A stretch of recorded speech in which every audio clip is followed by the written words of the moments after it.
Warning: this program contains strong language, auditory violence, and mental nudity. It is intended only for mature audiences. Listener discretion is advised.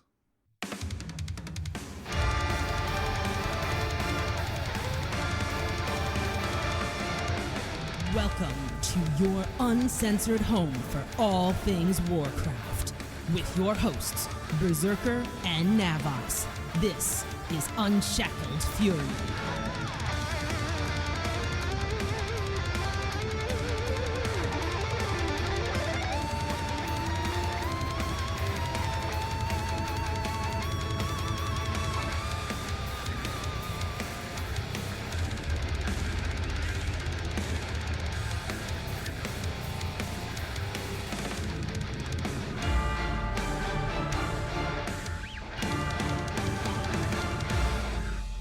It is the first night of BlizzCon 2019. We are live on the Twitch. And this is the Unshackled Fury BlizzCon special. I'm your host, Berserker. And with me, as always, is the shadow to my lands. He is Navox. Welcome to live show, sir. Yeah, how's it going? One way or another, we made it. It's crazy. Somehow we're here. Yeah. And there's actually people in the chat room. I'm shocked. Yeah, I know. I'm shocked. So welcome, listeners. Welcome, folks in the chat room. This is the Unshackled Fury BlizzCon special, and we're only one night in, but my God, what a day! Yeah. Oh, it was. I mean, honest to God, right out of the gate, it was amazing. Like first of all, we had Jay Allen Brack come out, and it was a nice intro.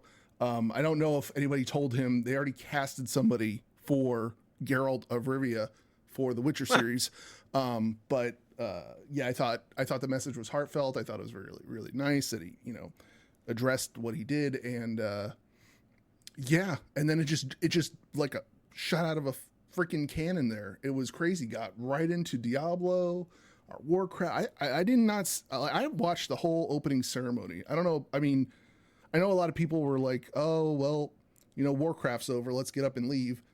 I actually watched the Hearthstone one. I don't even play Hearthstone. I was like, this thing's like a Flash Gordon intro with a Queen, with a Queen soundtrack playing. I'm like, this is pretty cool. I mean, It was amazing. Yeah, it was phenomenal. Yeah.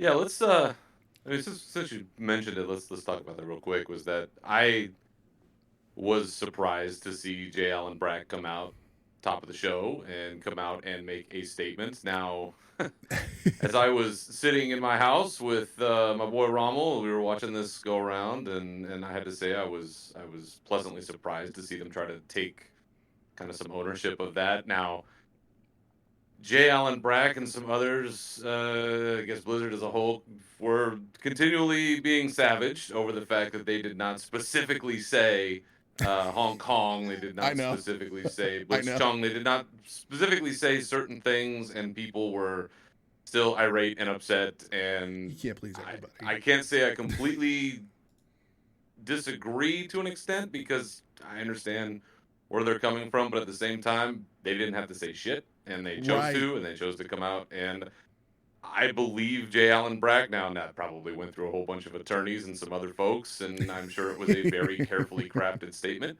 However, he had the face of a man who was very genuine about how he felt, what he was saying, and I believed him. I mean, the guy looked like he was going to cry on stage in front of however many of us were watching. Yeah. So that's absolutely he did. That's something.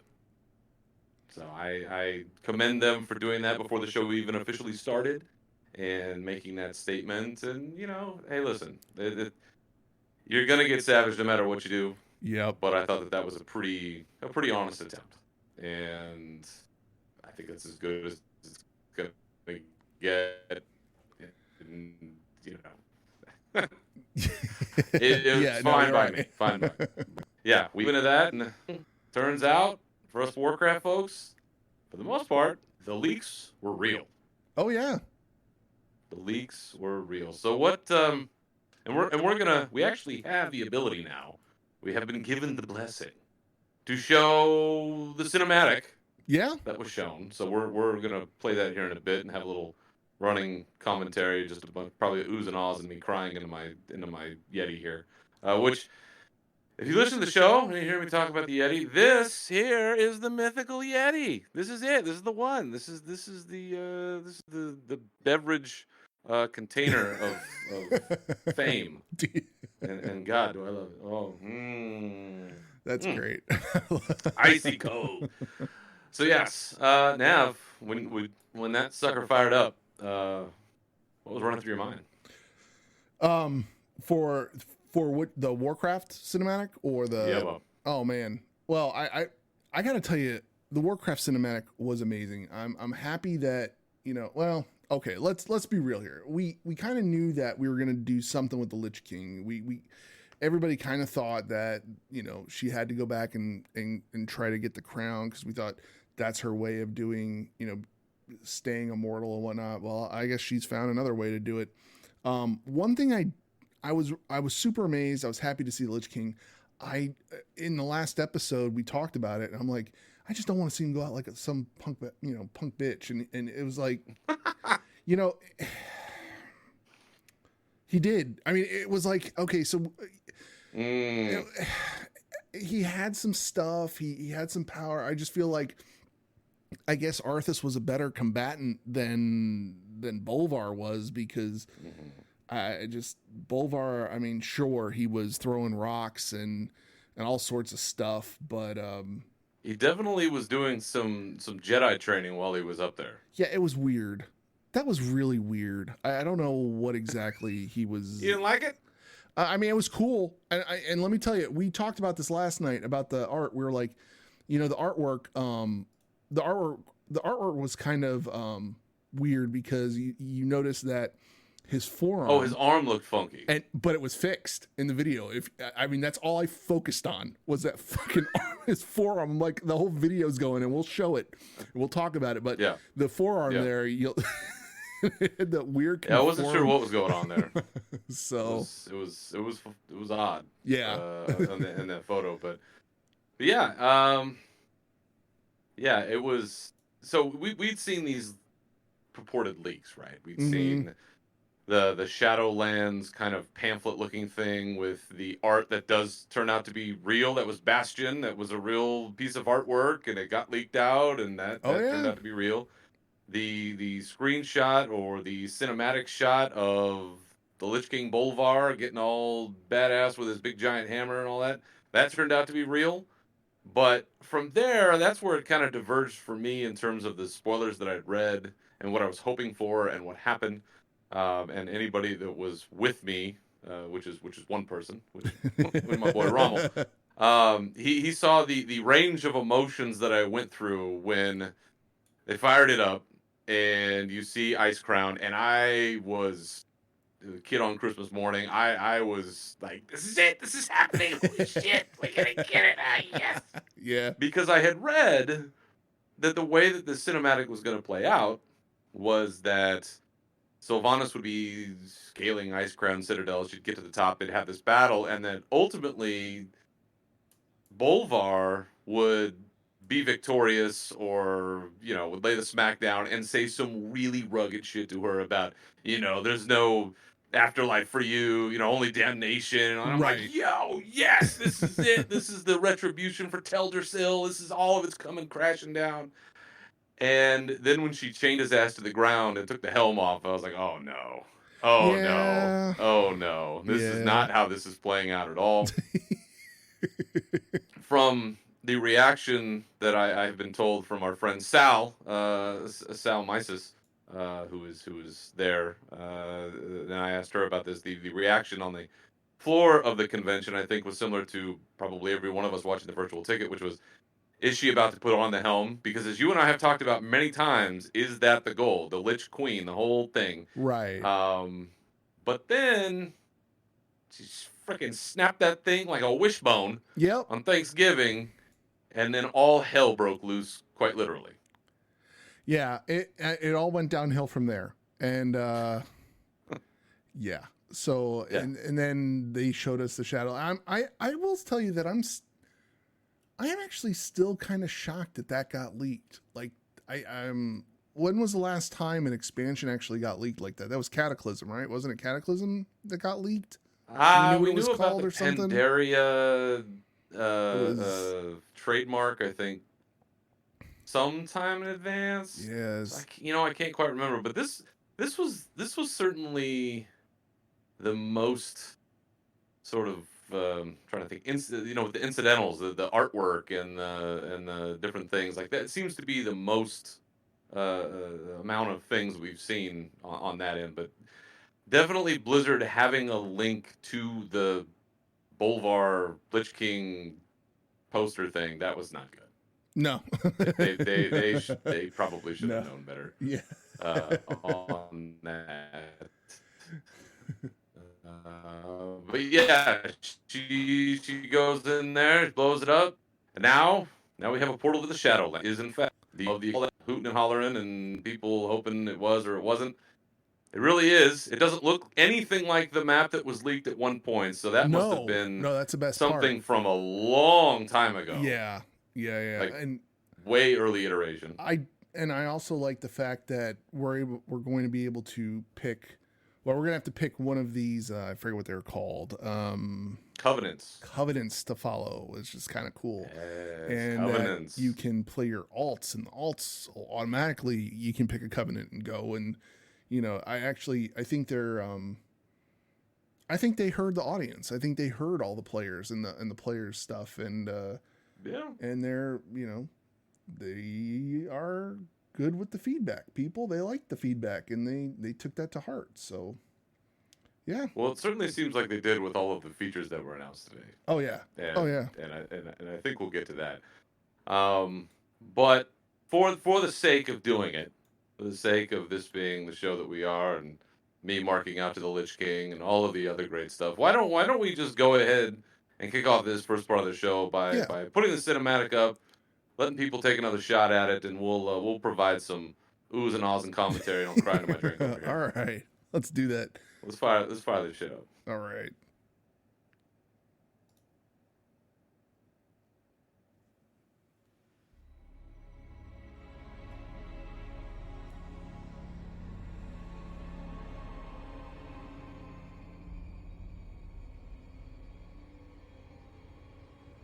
There was a little callback to Wrath there in that musical piece. Yes. You had noticed, yeah. Which I loved. Love Ice Crown City. Ice Crown. A monument to our suffering.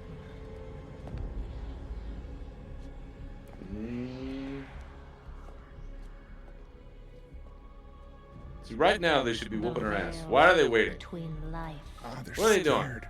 They're scared. Even though they have no hope, they're scared. They're under control. Get in there. Rip it up. I know. Usurper sits on a frozen throne. Oh, Bolvar. But no king rules forever. This. Look at him sitting up there. Yep. Oh, badass. Oh, that's such a great shot. That really is a great shot. And look, the forearm's great. Now, where did he get the hammer? We need to know that. Where did he get this armor? Where did this hammer come from? I bet you that'll be Like one how of he the snuffs out legendary the items. fire with the frost. That's probably going to be the Death Knight legendary item.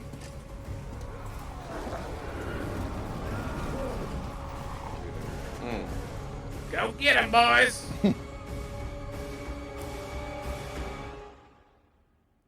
Maybe J. Allen Brack was going for the Sylvanas hair. Maybe it wasn't. Maybe that's what. Oh.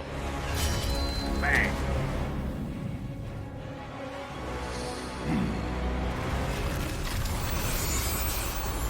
He's like, fuck your arrows. Look at this. Jedi. Get that. Bang!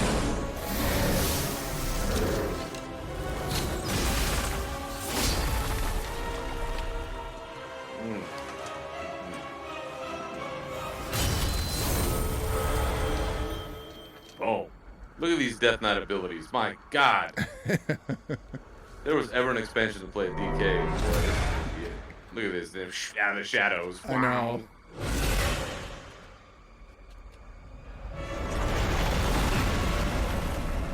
And this is where he needed to keep going. Like, go over there and just smash her with the hammer. And right there. Done. Right there is where I'm going to have... This is what I've been waiting for. This is the whole thing. And then this happens. Then it all goes south. Now. Yeah. Get this shit out of here. And every fangirl from here to eternity screams in collective delight. Boy, oh man, bar.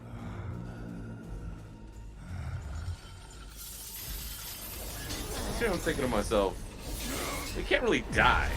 I mean, I guess he can, but he's already kind of dead. So I don't know that he's any mortal peril, so to speak. But yeah, she's locking all the shit down. He's wearing the Alliance tabard. Look. Yeah. Oh, look at that. Oh, he needs to brush his teeth. Look at those dental works. Oh my god. To wield so much power. That power will be your prison. This world He looks amazing, by the way. Oh, yeah. That's is just a Yeah. so prison. good. Mm-mm.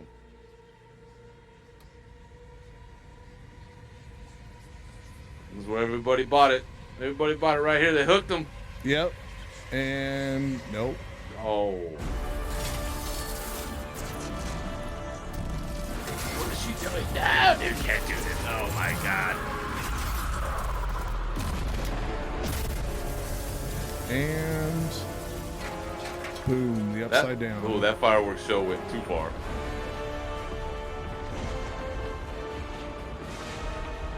God damn, that looks awesome. It's like something out of Diablo. That's what I mean. That's the feeling I got out of this whole thing was I have a very Diablo feel for World of Warcraft, especially that now that Bolvar's going to kind of shepherd us into the next expansion. I believe. I think Ian said that. Yeah. Pre-purchase Yeah. now. That's insane. And yes, it is available now for pre-purchase, and we'll have to run through some of the options and things there. But once again, it's a hell of a thing of beauty when they roll through with these cinematics. They're always gorgeous. But I'm gonna echo our man Jer here. Yeah. In the comments. Thank you. I think a lot of us are getting Sylvanas fatigue, and there's a point where it's like Gul'dan. All right, man, we get it. You're after some stuff. Like, okay, yes, you resurrected Illidan. Okay, man, I got it. Enough of the green and the fell and the whole thing. And now it's like, all right, Sylvanas just totally butchered the greatest warrior who ever lived.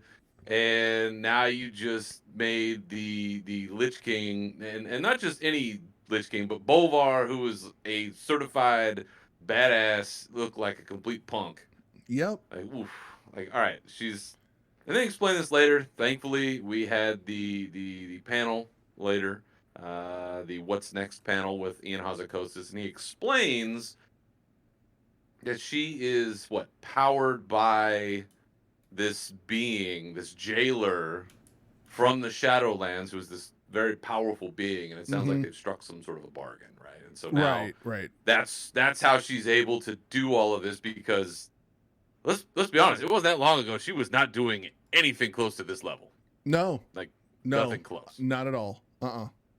So, so I'm glad that they did explain that to some degree, but it's interesting now because we talked at some point about, what would happen, Lich Queen, and she, maybe she's trying to create more Valkyr, or, she's everything she's doing, she's trying to avoid ending up wherever she ended up when she threw herself off the top of Icecrown Citadel. So Icecrown Citadel is like this, it's almost like this totem for her. It's something that, is very significant in a lot of ways. But instead of finding a way to harness that power. She's destroying it, and she is, I don't know, making a deal to stay free or stay out of that. What, based on what we've seen so far, with the destruction of the Helm of Domination, what do you think is her goal at this point? Like, what is she trying to accomplish? Well, I thought that's what I thought. It was feeding souls to the something in the Shadowlands, or whoever she's working with at this point. So the jailer guy is in charge yeah. of this horrible prison for all the worst of the worst. And it's called the Maw. So The Maw, that's it. Yeah, this place is called the Maw. But, and I guess this may be more specific a question. Why is creating as much death as possible to fill this place with souls? How does that benefit her? Do you have any idea? Yeah, I got nothing. Just the Warcraft logic. It's like, I don't know, to drive the story. I mean, it's like. Well, and to that point, I guess one of the other questions I had is, when we look back on history and we look at the Lich King and the history of that armor, of the Helm of Domination, that whole armor set, Frostmourne, the whole deal, it was created, as far as we knew, by the Burning Legion to essentially contain Ner'zhul until, a later date, so to speak. But it's never really been a thing that it was connected to the Shadowlands, as far as I know. Like, the Helm of Domination has never had a nexus with the Shadowlands that I can recall. Do you ever remember hearing anything about that? No, I don't. No. I'm trying to. Sorry, there's something weird. It's okay. There's always something weird. There's always something weird whenever this, do this kind of thing. But anyway, no, I can't really think of anything. And Jarrett in the channel also said, his helm looks kind of like the Lich King, but they seem to be going out of their way to not show his face. And I mean, thinking that it's possibly somebody that we know. Yeah. Or maybe they're just, it also creates a sense of, mystery, right? Like, yeah. Who is this? Who is this guy? What's going on? Right. Well, it's interesting that you point that out, that they look similar, because as it turns out, as we learned today, thanks to, I believe, an interview that Wowhead had with folks over at Blizzard, the Helm of Domination and the rest of this stuff, and I guess Frostmourne as well, were crafted in the Forge of Domination, which is in the Shadowlands. Oh, okay. And apparently we're also going to learn who the blacksmith was. So we're now going to go the full Lord of the Rings circle, and we're going to get our own Celebrimbor. So I'm very excited about this. Very excited about this because you always want to know who did the work, right? Who was the master craftsman? Because question is, the Scourge is now free. Right. There is no Lich King. How King Tyrannus knew that there always had to be a Lich King, I'm not ever really sure I heard how he knows that. So did somebody tell him? So at some point during this whole story, then we will probably have to reforge a helm for a Lich King to contain the Scourge, if there's got to be that balance. I mean, if the story is there is always going to have to be a Lich King to maintain the balance of the Scourge. But is that true? Or at this point, has Sylvanas just broken everything? Like, because my head's about to explode with all this stuff. Because one, we still got this big ass sword. Like, I keep going back to Azeroth. Like, I'm thinking about what we're dealing with currently with Azeroth. Still got that big sword sitting out there. It's just like a garden gnome now. It just lives there. It just lives. It just lives there. We're never gonna get rid of it. It's just there. Yeah. So at that point, I don't know. I guess since Sylvanas did that, it's all broken, and we don't know what's gonna happen at this point. I am interested to see. Ian said that we're gonna see some of the old people here, and we're gonna see Uther. This is where Uther is. So we're going to hang out with Uther. I imagine we'll probably see some. Well, he already mentioned Kael'thas is going to be there, right? Yep. In the vampire area. Let me pull that up. That zone is called Revendreth. That would be Revendreth. Yes. Yeah. Yeah.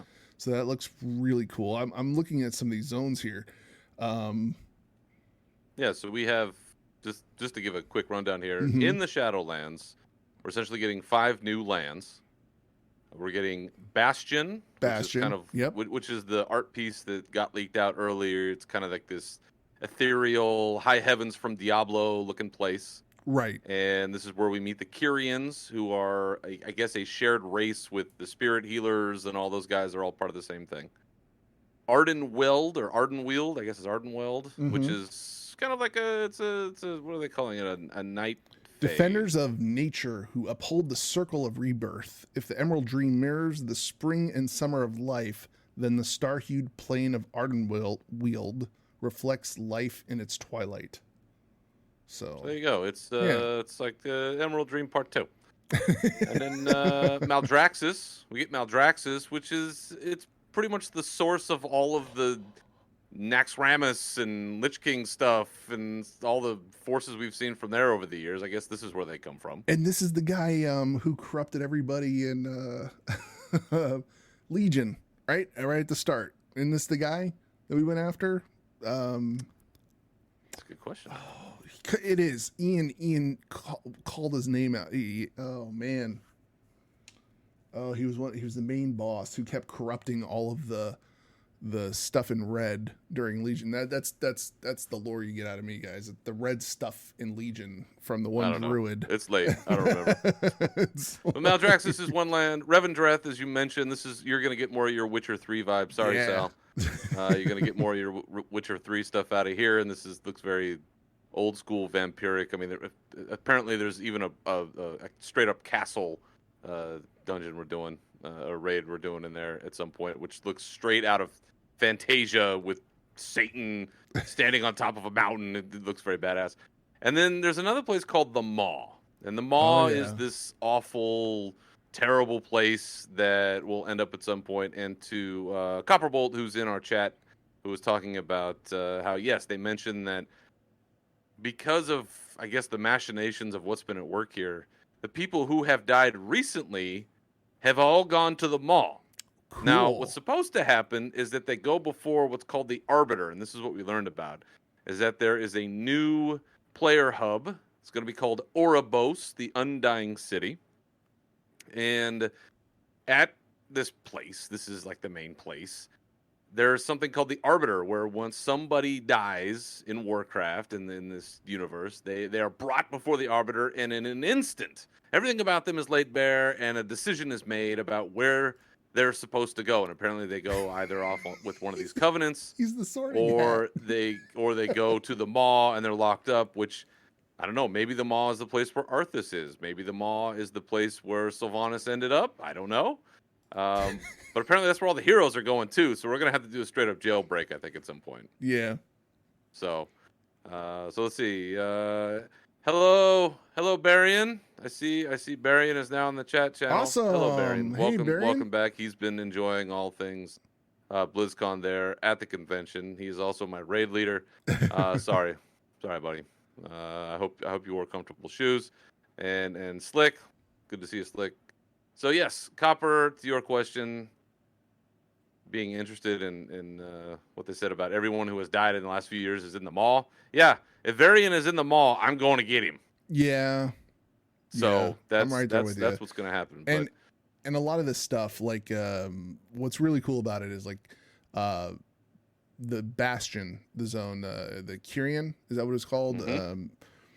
The armor, the transmog armor that comes out of there looks amazing. So you could actually look like you could look like an angel, like Tyrael or something from Diablo 3 with some of this stuff. So, I mean, that I'm really excited to see this. I just don't know. Like, it feels like the story has, you know what? It's good. And it's bad. It's good that the story has deviated from the normal Okay, we're fighting the Burning Legion again. Okay, good. The Burning Legion's gone. Now it's, something else. Now it's the orcs again. Now it's, oh, look, the Burning Legion's back. Now it's something completely just boom, like off grid. This is kind of neat.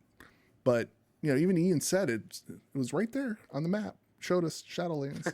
So It's not some wayward cartographer problem. It's the fact that a whole bad thing had to happen for the sky to explode. I gotta say, he had a really good sense of humor on stage today. I was had me going. Well, and they mentioned more than once all of the leaks throughout the panels today. So I thought that was great.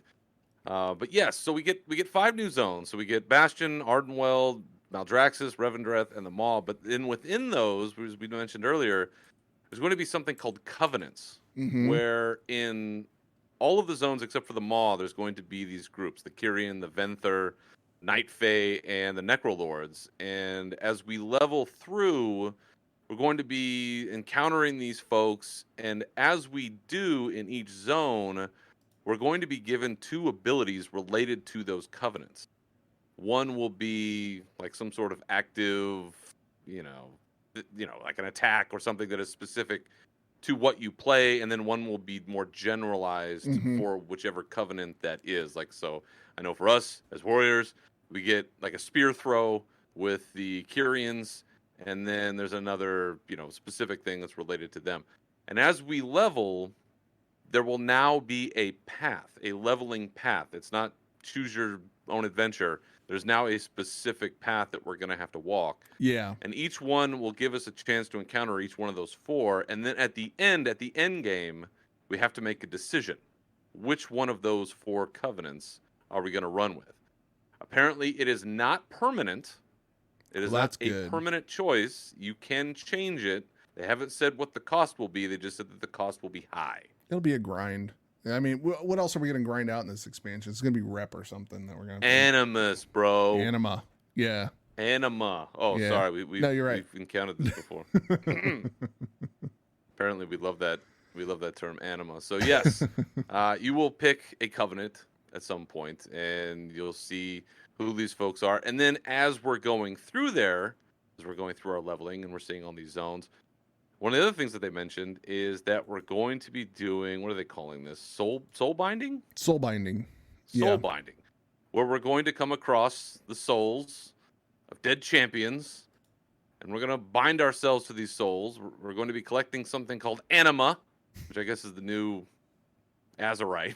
There's always something. Yeah. And we're going to be getting skills or knowledge or something from this champion that we bind ourselves to. And my God, if they let one of these be Varian Wren, I will never leave this expansion. This will be the end of the show. This will be the end of my Warcraft career. I will never leave because that's all I've ever wanted. Why wouldn't he show up? Like, seriously, why wouldn't he show up here? I mean, why wouldn't he make an appearance? Because there's a billion other people. It's going to be, quite honest. We're going to see Sarafang again. We're going to see Varian again. Are we going to break Garrosh out of jail? Oh, Gary. Is he going to escape again? I think is that what's going to happen? Actually, I think Thrall's got him all crushed up in a claw out there in Warlord. So it's...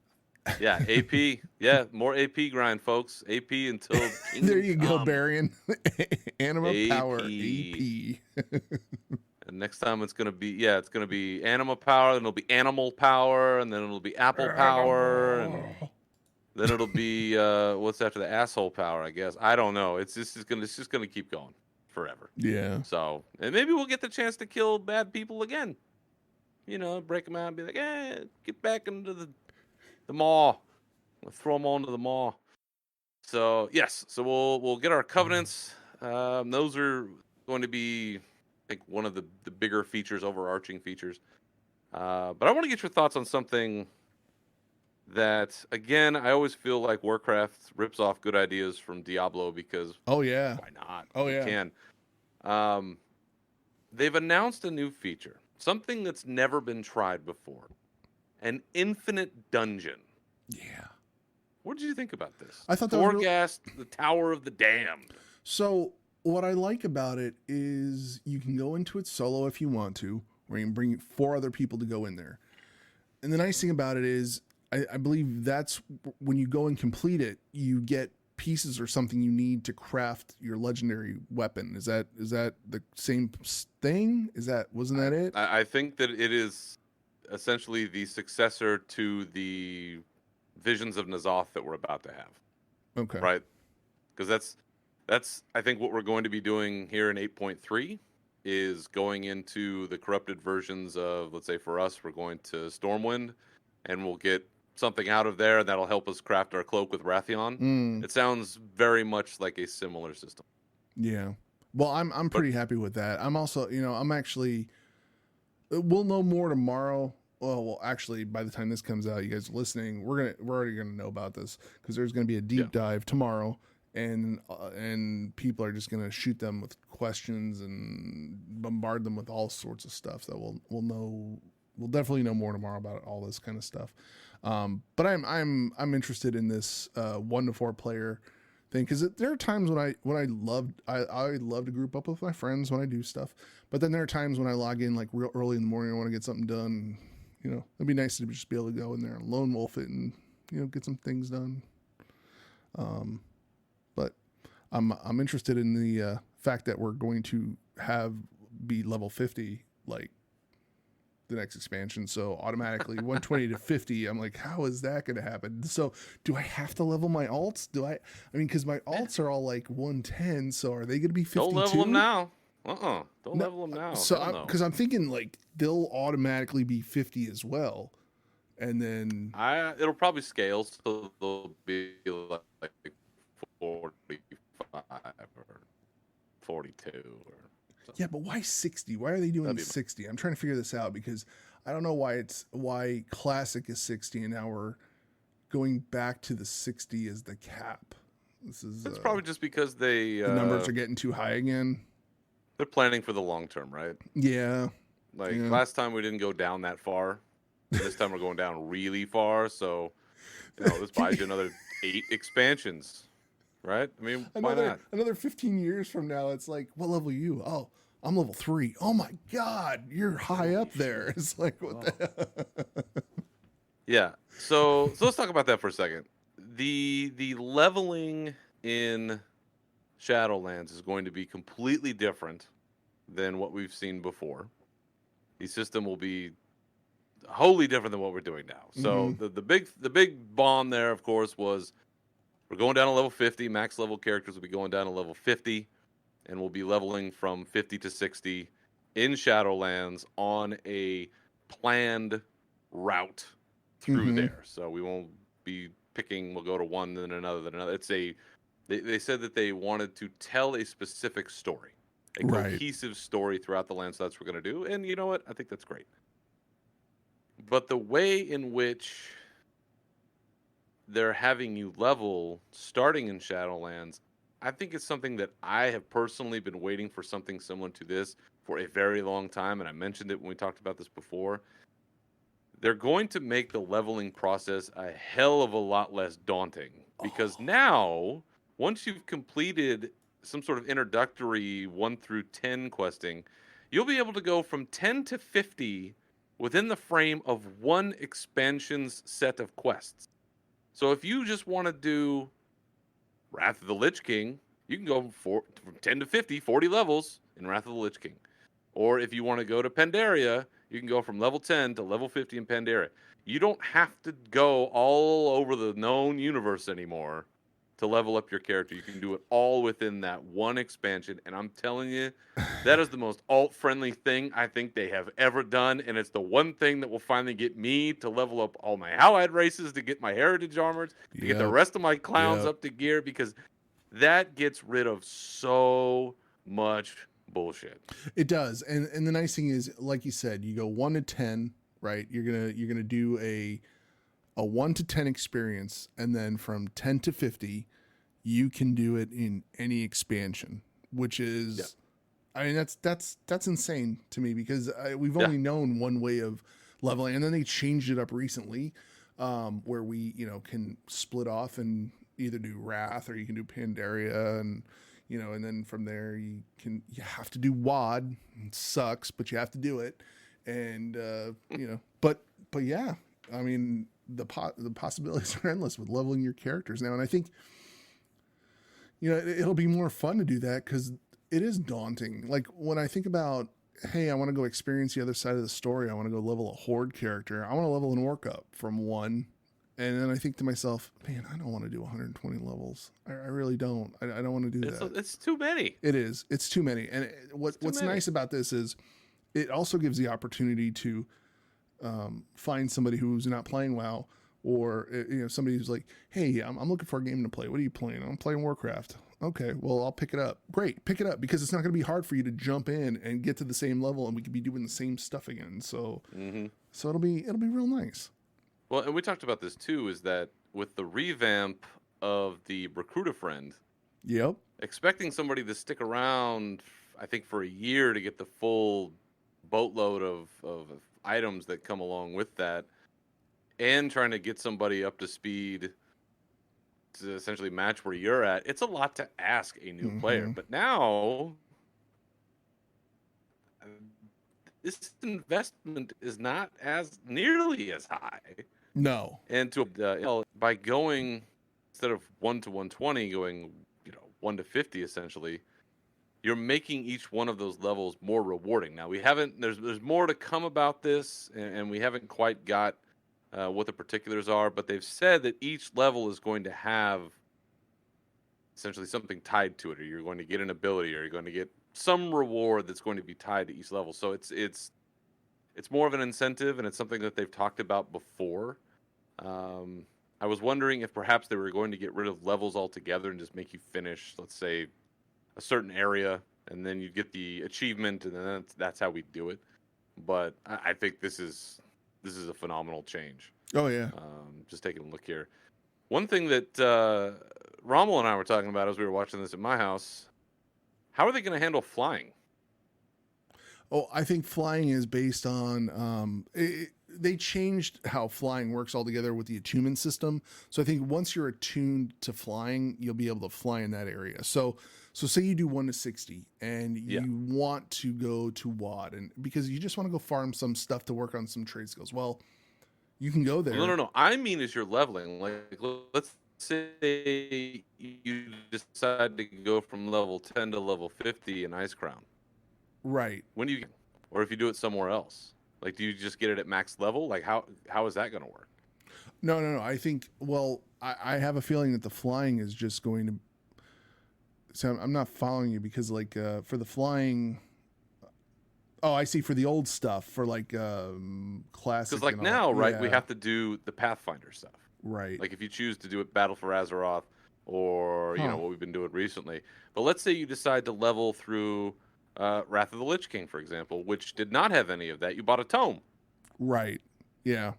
So are you going to, I mean, I'm sure that this is something that they're thinking about. I'm not blowing the lid off anything here. But I wonder if you just get to a certain point in your leveling and they grant it to you now. Like, is that how they're going to bypass all of this? Maybe. I don't know. We'll probably know more tomorrow. I'll tell you that much. We'll know exactly, because flying will come up. And you know it. I mean, I love flying. I mean, I love it. I love that it's in the game, and I can't wait to fly in Shadowlands. Hell, we know there's going to be flying in Shadowlands because they're giving you a damn with the collector's edition or the elite version of the game. You're getting a flying mount with it. So I mean. It's going to be interesting to see how they sort of homogenize those processes, because each one has had its own flavor. Let's ask the real question here. Jer said, "Are you going to pre-order the Shadowlands CE from GameStop?" Yes. Have you heard from your friends at GameStop lately? Have they made good on anything? Have you gotten any customer feedback or any surveys since I got so many surveys to fill out. Yeah, absolutely. I got surveys. I filled them all back out to them and sent them back, and yeah. Do they all come back with guns a-blazing? Oh yeah, big time. 2 big middle fingers? I will never. Yeah. Yeah. So, but anyway. So you're not going to be buying it from there, is what you're saying? Exactly. I'll probably hit up Best Buy or something like that. We'll go to the other store. One thing I did notice in the expansion that I'm interested to see is the new character customization. So I mean, character customization to me is a big deal, and the stuff they did with the dwarves look awesome. I mean, I know we're an alliance, Yeah, that was amazing. Predominantly an alliance here, but I gotta say, the undead, the Forsaken, the fact that you can now have a Forsaken and not have to show all the bones and stuff, I think that's kind of neat, and I'm sure people will appreciate that. The trolls look really cool with the painting, and then the humans. I really wanted some other options for being a human. Like I'm sure they're going to have more. I wanted height differences. Like the Colterians. The Colterians are huge people, right? But I wanted more of a body customization thing for the humans. So you can make like you're either you're Conan the Barbarian or Jack Black looking character or whatever you feel like doing. So, but yeah, I mean, it's nice to see that they're putting the character customization into the into the process of the development of the new game here. So, well, as Ian mentioned, the technology is such now that they should be able to do a lot more than they have been able to do in the past. So I guess it's just a question of whether or not they can, work that into their existing infrastructure for the game. But yeah, just to go back real quick about the leveling. Oh yeah, sorry. Yeah. Copper had a question, which I think is one that a lot of us have asked: is at what level are Death Knights going to start at? Since they start at 55, right? I think that's the level. And then you also have allied races, which start at a little bit of a bump. And I guess you can scale that, but tie that in with one of the other announcements that they made, which is that all allied races right now can be Death Knights. So the Death Knight now is that class is being opened up to everybody, I think, at this point. Pandaren, allied race, you can get your Colterian Death Knight if you want. Which, if we're going by the story, I imagine that they're having to be, and I think that they say this, they're having to be raised by Bolvar. So these are not the original Death Knights. These are now Lich King Bolvar Death Knights. Right, yeah. But does that have to happen before the events of the cinematic we watched? No, I believe everybody can be a Death Knight at this point. I think everybody's able to be a Death Knight. Right, but it has to be created. But the Death Knight has to be created by. It used to be Arthas raised them, right? And so that was the big lore question. No, you're was right, because at what point in time does that happen? Oh.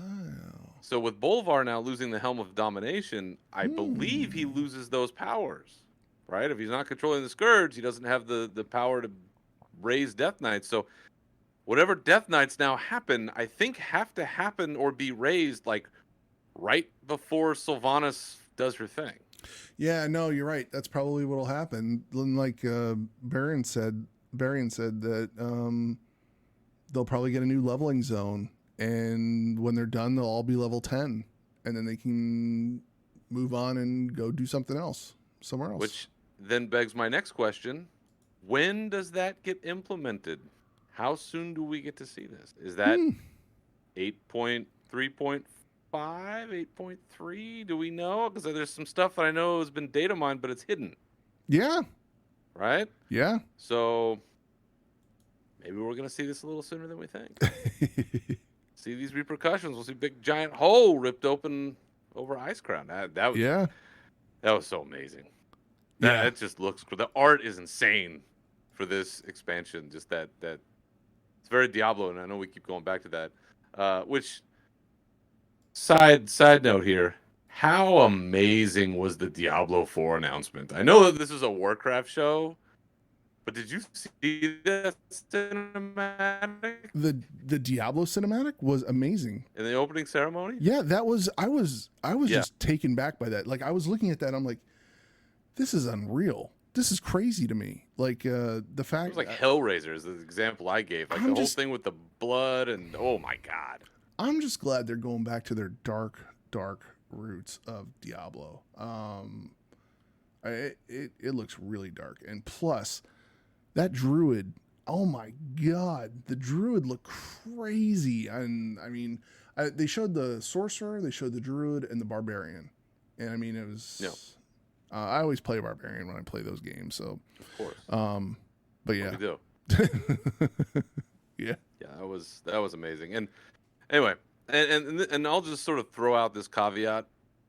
There are a lot of interviews, and thank you, Barry, for pointing this out. There are a lot of interviews and other things that have been going up throughout the course of the day.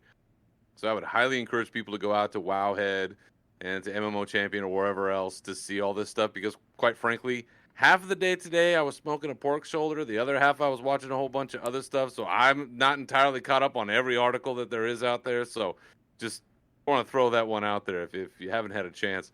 Of course, if you're listening to this on the podcast version, everything is far long out by now. So just you better have read all this stuff.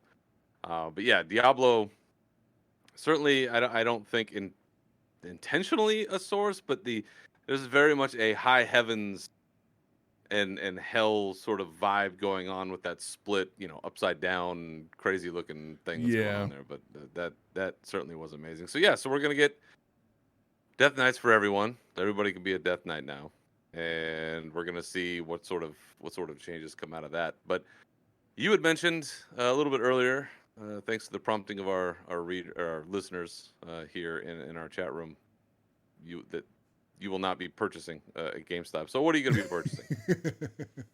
We don't have honestly, any Amazon. information. What's that? I'll probably be doing Amazon at that point. Oh my god, just as evil. We don't have any information about a collector's edition yet. That's something that's going to come out apparently in the coming weeks or months or whenever. But we are getting what I thought was interesting: 3 different versions that you can pre-purchase now. Mm-hmm. A base edition, a heroic edition, and an epic edition.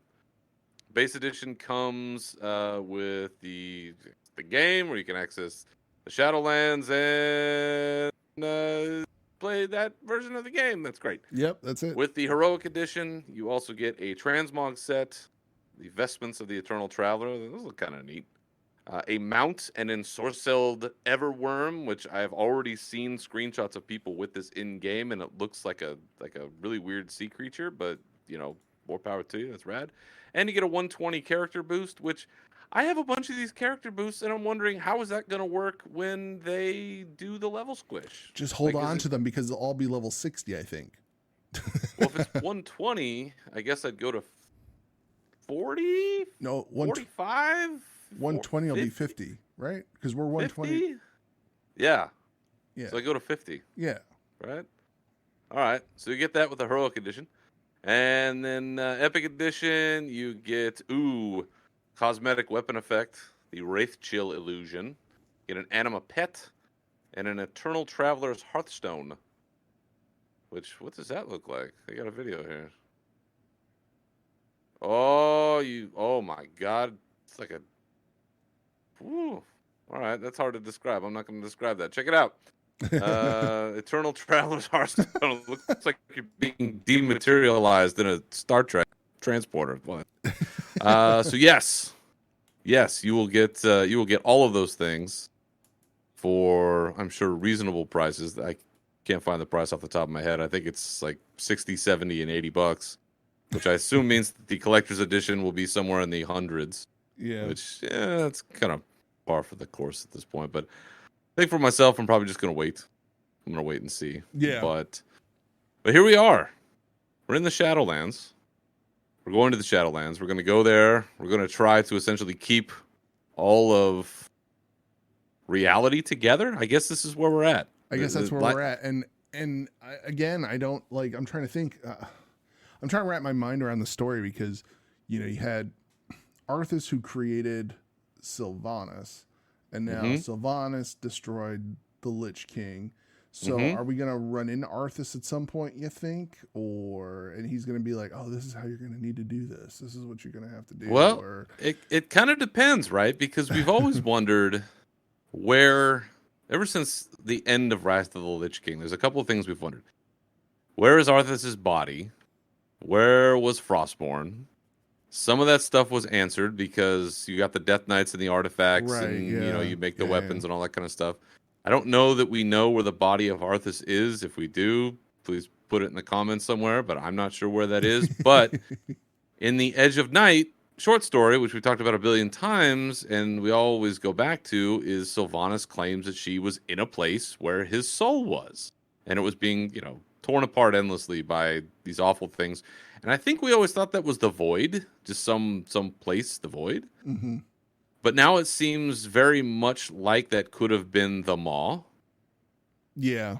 The only problem with that is, at least from what I can see right now, is that both Arthas and Sylvanas were there at the same time when she threw herself off Icecrown. I believe they said today that nothing has ever escaped the Maw. But she did get out. Right? Okay. With the help of the Valkyr. So, is it the same place? Is Arthas there? I mean, it makes sense because they talked about how powerful characters in Warcraft have more anima. Like, the more full of a life you live, good or bad, the more of this anima you have. And it seemed like Arthas was, I think, name-checked as someone who would have a lot. Varian was name-checked as someone who would have a lot. I guess somebody who runs a pumpkin patch may not have as much. So they're, I don't know, more quickly judged. I don't know how that would work. But it opens up a lot of possibilities as to who we will meet there. Because they're not shying away from the fact that we will meet all kinds of people that we ran into in the past. So this is going to be some sort of weird family reunion.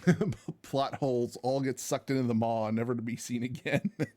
Nothing ever escapes.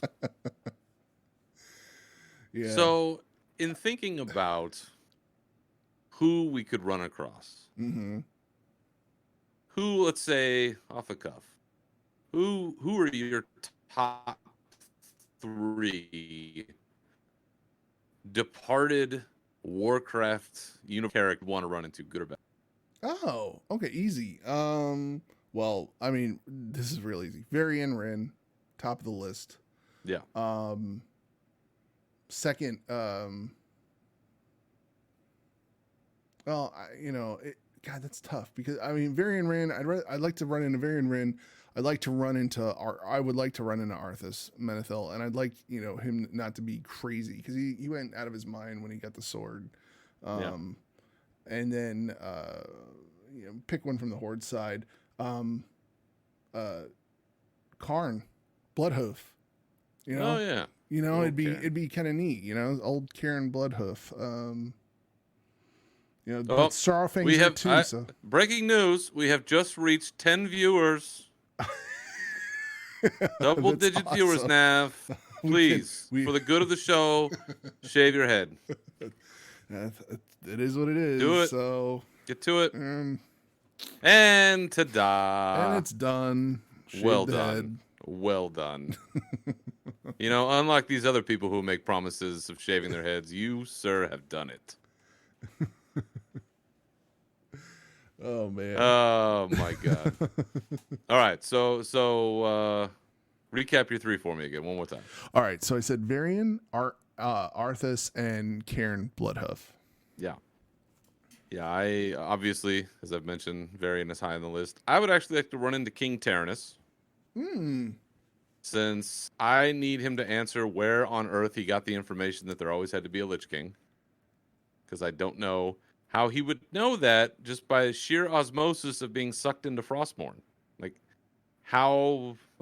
Why? Why does there have to be one? Why can't you just, put all the Scourge into a bonfire and then be done with it? I haven't quite figured out that part of it yet. So I'd like to see that. And then for third, it's somebody I know that we are going to meet, and I'm very excited about it, is Uther. Oh, yeah. Yeah. Because Uther the Lightbringer is one of the quintessential figures in Warcraft, but in World of Warcraft, he hasn't really been around. He's been dead, he's got a great shrine and the whole thing. So it's going to be very interesting to see who they bring back and who we can soul bind ourselves with versus who do we just kind of come across as oh, hey, Hogger's still alive, but, one of these lesser bosses that we've killed over the, Ragnaros is running a bake shop. Or you come across Varian and Tiffin holding hands, and then Tiffin turns around, she's got like a rock stuck in her head or something like that. Yeah. It's like, Yeah. It's going to be brutal. It's going to be brutal. Jesus. Well, and part of what they talked about too was that the realm, these not the realms, but the covenants, like why an individual is tied to a specific covenant has to do with, I guess, the judgment that was made by this arbiter. And they talked about how, maybe it was somebody who carried a lot of burden in life and is trying to, cleanse themselves or do something to that effect. Or I think it was with the who was it? Not the Necrolords.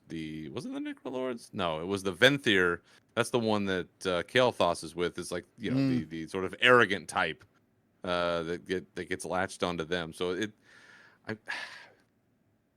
there's so many possibilities. And I guess that's why I'm really excited about this, is because you're opening up your entire library at this point. Like if you go and you look in your chronicles, right? You go into your chronicles, you could open up all of them, and anything is fair game. Yep. It just kind of depends on where they want to go. Yeah. And that's pretty exciting, I think. Who else could we get? Oh man. That'll be on our next show. I mean, you guys write us into the email, write into the email, tweet at us, do whatever. Just say, hey, I'd like to run into this person, and we'll name it all off on the next show. We'll make a list because you've got, man, we're gonna run into so many bad people that we've taken out too, like Probably. what was it, the naysayer part of Cataclysm, the priest that turned bad. Forget what his name was. Benedictus. Yeah, we'll run into Benedictus. I bet you the gnome, the one gnome from Theramore. Well, everybody from Theramore is going to be there in Shadowlands. So Kindy. Yeah, so we'll run into some. Kindy. Yeah, so that's going to be a potentially very exciting development to see who they throw in there. And as we gather our enema, which now they did say there will not be an infinite grind. There will not be an infinite AP grind. There will be very specific goals that we are trying to attain, whether it's part of our soul binding, whether it's cosmetic or whatever it is. But what other activities are we going to be doing while we're there? Well, they talked about Torgheth, the Tower of the Damned, as we mentioned earlier. This sort of ever-changing dungeon, which we can do either solo or with 4 other people. We'll be able to absorb more anima as we go up the tower. They said this is it's one of the common things in rogue-like gameplay. What does rogue-like gameplay mean to you? I mean, just running up behind somebody like a bitch and stabbing them in the back, or like what's rogue-like? Just sneaking around? I don't know. It says, I mean, I was looking at this. It's like as you climb further up the tower, the dangers grow greater. You need to be resilient if you hope to survive, and you should find yourself unable to progress further. You need to return to more powerful, new tricks up your sleeve. Yeah, I got nothing. I mean, like Slick Rock said, dungeon crawler. Okay. Yeah. All right. Can we pull the Sour Fangs out and like have them be our like dual bodyguards? Yeah. Yeah. Actually, cool. Bring in Jared's got to get Broxigar in here. Get all them bad boys. We'll just make like the all-time the dead warrior soul group. Yeah, which sounds kind of like a weird funk band, but yeah, just get them all together. That's fine. So we get Torgheth. We're also going to get some leveling dungeons: the Necrotic Wake, Plaguefall, Mists of Tirna Skeith, and the Halls of Atonement. There will also be 4 max level dungeons: Spires of Ascension, Theater of Pain, which is a great Motley Crue album. The Other Side, which has Bwansamdi. So we're going to see Bwansamdi again. Love that guy. And Sanguine Depths with the first raid. And I'm glad that my raid leader is here to hear this, because I want to make sure that he knows that there is still a raid and he still has a job to do. Because I'm not coming back to do it. So this is very important. Castle Nathria, which looks like straight up out of Castlevania.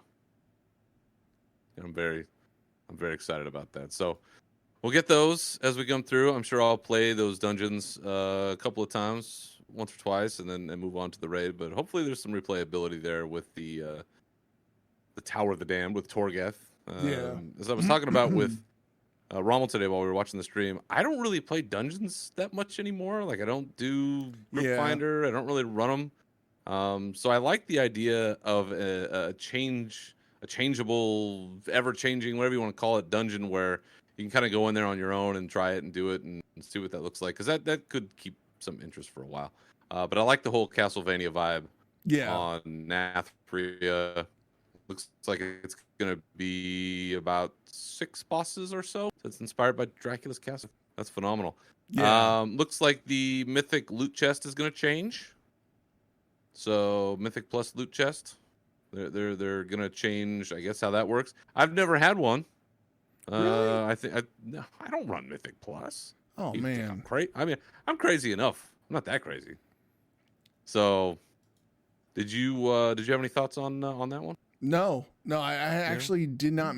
I actually didn't hear. So that's news to me about changing of the Mythic Plus. They're going to give you chests and stuff like options. that, so instead of having whatever one thing that pops up, they're going to give you an option potentially of here are 5 things you can pick from. That's awesome. That's really good. Yeah. Yeah. So. Yeah. And then we're going to find out more tomorrow. Yeah, I'm looking forward. They mentioned that class identity will be a big thing. Yeah, and so so I guess the whole faction merging thing is not going to be a thing. So I don't know. I'm very happy about. I'm very happy about. I get why people don't like the fact that there are different factions, but it is one of the core elements of Warcraft. And yeah. You will never see me go Horde. You will never see me go neutral. And I know I'm not the only one who feels that way. There are people. Okay, you have friends that you have to make a choice, and I get that, and that does stink. But for me personally, I'm fine that we're keeping the factions. No problem. No problem at all. Good choice. Good choice, Blizzard. You keep that going. I need another faction war in 10 years. So you just keep that going. But yeah, I'm curious to see what they have in store for the class identity because they made a specific mention that it's not spec identity. So it's not breaking down everything into 50 million different things. It's each class will have its own identity, and I'm curious to see what that comes in. So for us warriors, what do you want to see?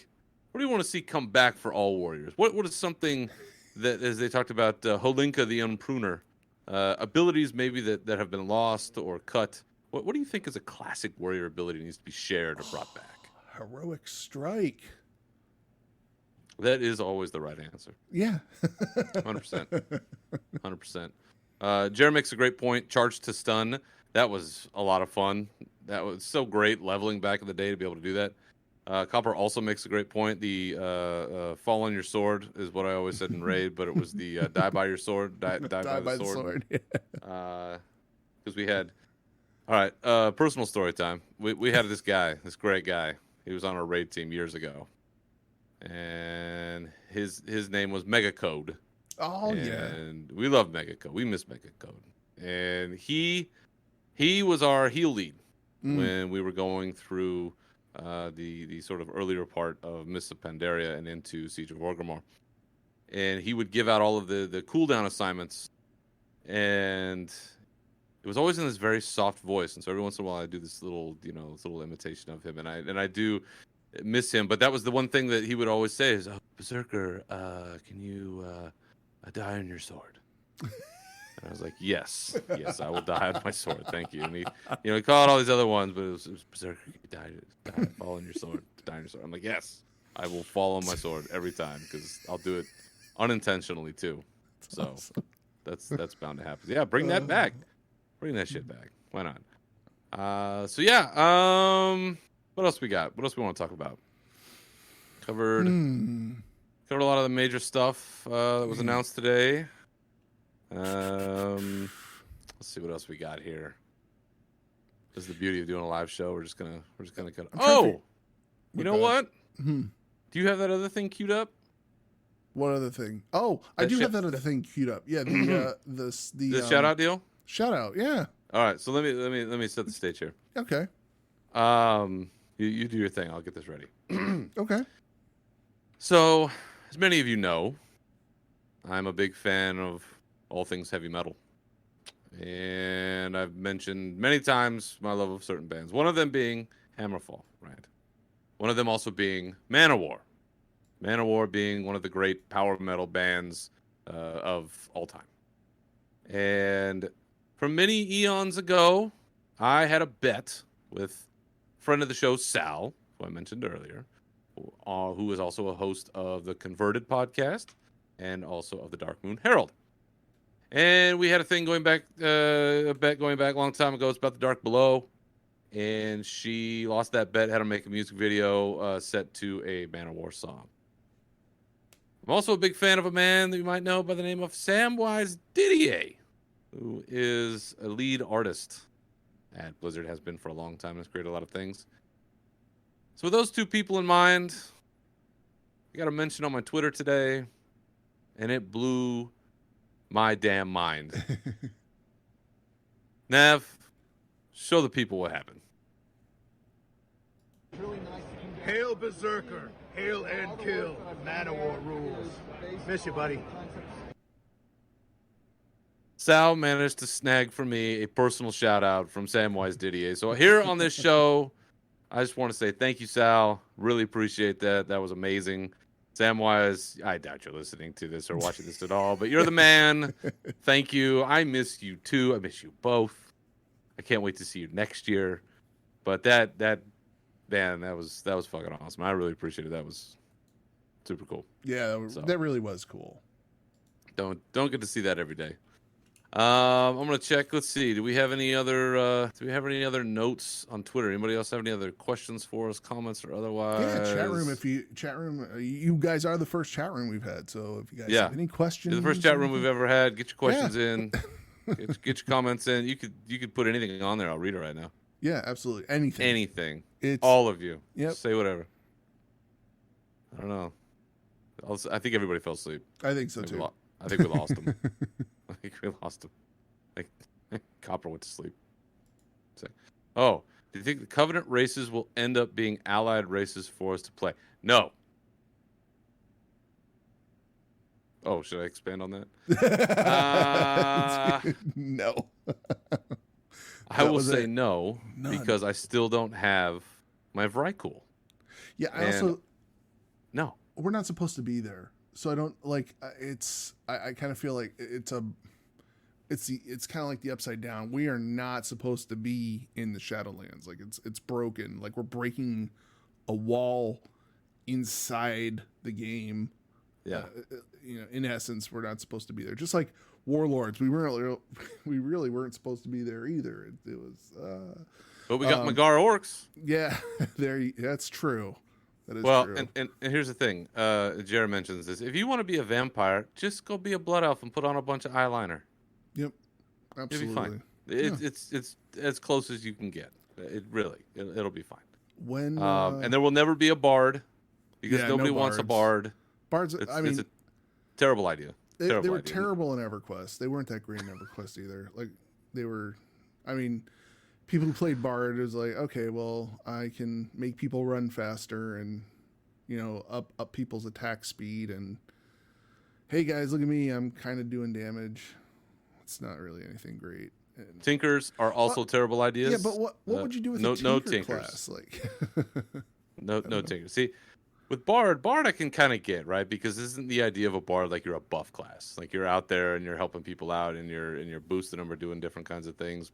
I mean, I can get that to a degree, but then it becomes almost a requirement, right? That every raid has to have one. And that's what they've tried to get away from for such a long time. But Copper makes a good point here. She needs another healing class. It does feel like there needs to be another one. And then that might encourage more people to be healers. But make warriors healer. Just let me dual wield my bandages again. Yeah, maybe I'll spec into a healing class if I can play warrior. No problem. Rommel. Here's a good question from Rommel. Yeah. Hello, my beautiful romantic partner.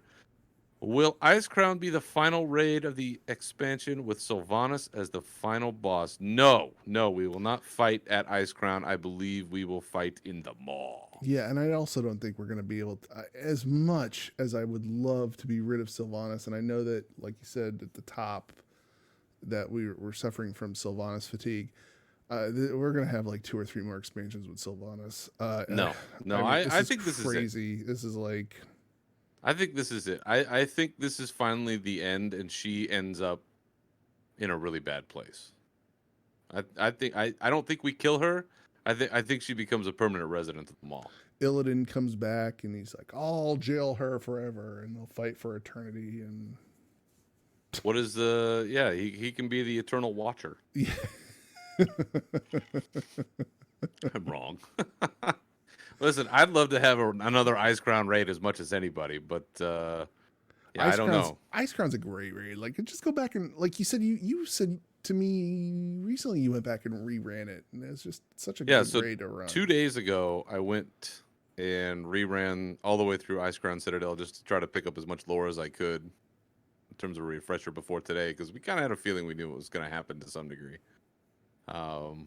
Yeah, it would be amazing. I don't know that they'll ever let her die. I as much as it would be pretty awesome to see Bolvar, let's say we make a new helm for Bolvar, not the Helm of Domination, but like something more Bolvar-esque, fiery and crazy, and he puts it on and he gains his power, and he's somehow in a better spot than he was before, and he lays the smackdown. That man, I'd have that on eternal replay in my house. Like I would just leave one TV on and just play that 24/7. But it's an interesting thing to think about with Bolvar because, go back to not that long ago when we had all of these great cinematics for Battle for Azeroth. Mm-hmm. To me, I don't see why they would stop doing that. So I have an expectation now that I'm going to see these amazing cinematics, every 6 months or however long for this expansion. I would love to see one, kind of like what they did in Battle for Azeroth, which sets the stage a little bit before the opening one that we got. What is that hammer that Bolvar has? Where did that armor come from? How did he learn to do all this crazy stuff that he's doing now? Like, maybe they tell us in a quest, or maybe that's part of the story that unfolds. But I would love to see a cinematic of him, picking up Arthas's old hammer somewhere and then crafting that and using that as something. Or because remember the last time we left him, he was frozen in a block of ice, mm-hmm. and now he's just sitting up there chilling. Yeah, like, hey girl, welcome to Icecrown. I hear one day. What do you think? I hear you're causing trouble. What's that? I mean, just one day he was just like, God, I'm bored. I just want to pick up some rocks and throw them around. And oh look, I can do this now. That's kind of cool. I think it was Barry, and you can correct me if I'm wrong. Barry, in here in the chat, mentioned something about somewhere there's an article or an interview saying that Bolvar was sensing an increase in the power of death, or that like something was happening, and so he needed to raise an army or raise more Death Knights. And so it's possible that he sensed something was happening, and I don't know, maybe he broke himself out and started doing this thing. But that I'd love to see a cinematic about that. That'd be phenomenal.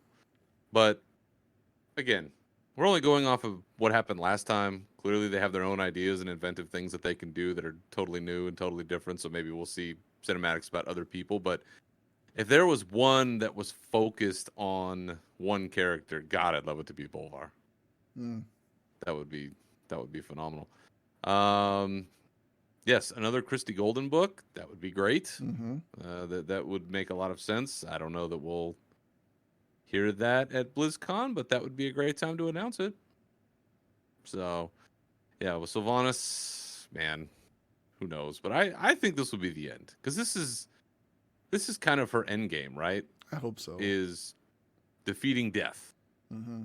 That's kind of where we're headed on that. So maybe Brahm Swamdi will imprison her or something like that at the end of the whole thing. Bonsandi. We'll see. Brahm Swamdi. All right. Any more questions from the people out there? Anything else? Oh my God, there's going to be a World of Warcraft board game? What? Where did you see new. that? Oh, this is breaking news right here on this show. Breaking news: World of Warcraft board game coming soon. Coming in the cool. spring.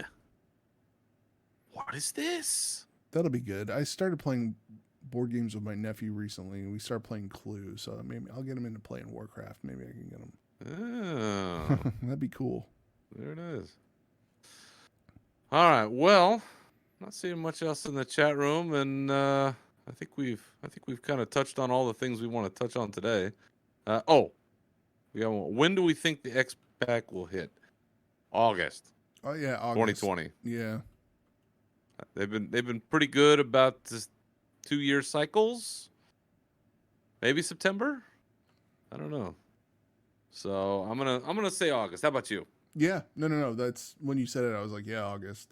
They're pretty good about this.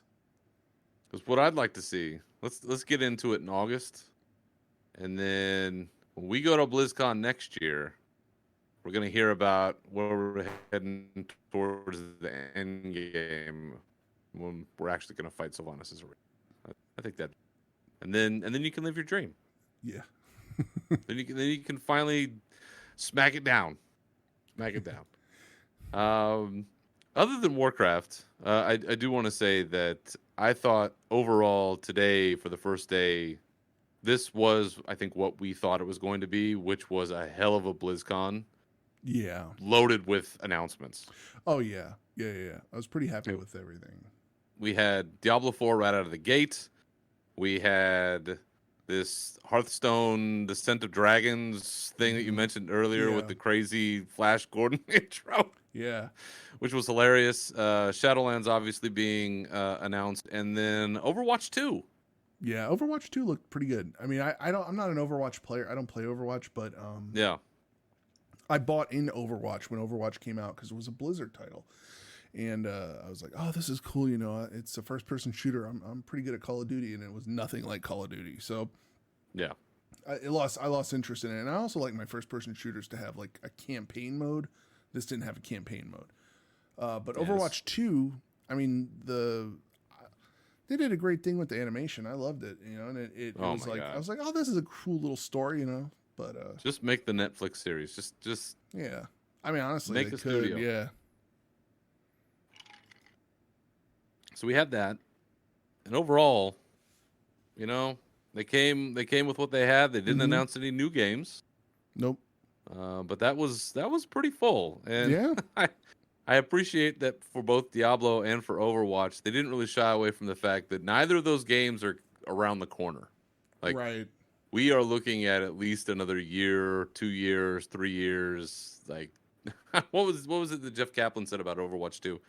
It's not soon. It's not even Blizzard soon. Man, I was hoping Metzen was going to walk out on stage too when he was talking about, like... Yeah, he said he was at home. I know. I went out there and saw. He's like, I'll be watching from home. I'm like, oh, yeah. Okay. Well. All right. Well, I think we've said enough for tonight. We've covered all the major stuff. World of Warcraft, Shadowlands. It's real. It's happening. We saw the Sylvanas tearing a hole in the sky, and we're gonna head in there and we're gonna see what's going on and kick some ass and meet some old folks and hopefully team up with Varian, and you'll never hear from me ever again because I'll be lost in the Shadowlands with my boy. Mixed for some very interesting conversations later on with, I don't know, Bolvar going to talk to his daughter? Probably. Is Anduin going to see his father in the Shadowlands? Who knows? Are we going to resurrect another Sarfang Death Knight? I don't know, but there's all kinds of crazy stuff that can happen coming up. So tomorrow we've got a lot of good panels. We've got more insight into World of Warcraft coming. We have the Q&A coming. It's tomorrow is going to be actually, I think, a more informative day in terms of specifics. So be sure to tune in for all of that. But I want to thank all of our people in the chat room. Thanks for coming out tonight. Really appreciate it. Here on the first and only so far live Unshackled Fury show. This episode will be put out on our podcast here in the next couple of days. You guys, I'll have that to listen to if you want to. But yes, Shadowlands is here. We're very excited. There's all kinds of things going on. Before we go, Nav, anything else you want to touch on? No. I was just, it was big thanks to all the people who put BlizzCon on, all the people behind the scenes, the community managers, all that kind of stuff. I think they did a fantastic job. The honest to God, the virtual ticket team, they were on the ball this year. Like last year was like, I don't know, it was kind of like,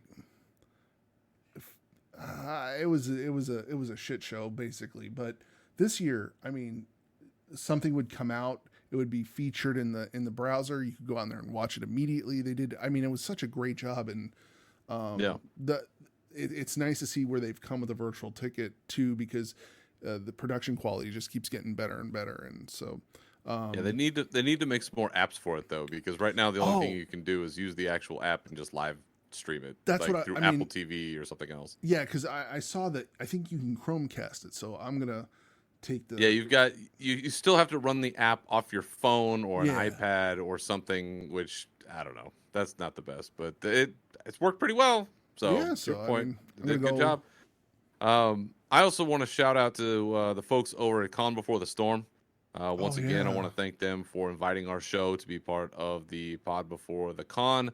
Had a lot of fun doing that with folks over there. Fraz did an amazing job being a moderator for that and keeping things flowing. It's just seeing the streams and the photos and videos and stuff that people were taking last night. It looked like a hell of an event. So hopefully next year we'll see folks live and in person down there.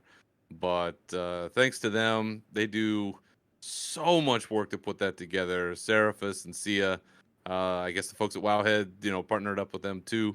But I know that they're doing this in their spare time. This is not their jobs, and they're putting together a monster event with all kinds of folks, meet and greets, panels, art.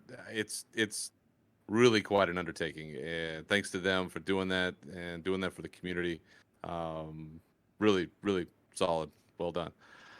All right. Well, other than this fine Twitch show, where can the good people find you on the internet, Navox? You can find me on Twitch and on Twitter. I am at NAV_OX. Just like that. As for me, you can always find me on Twitter at Berserker Rage and the show at Unshackled_Fury. So feel free to follow us there.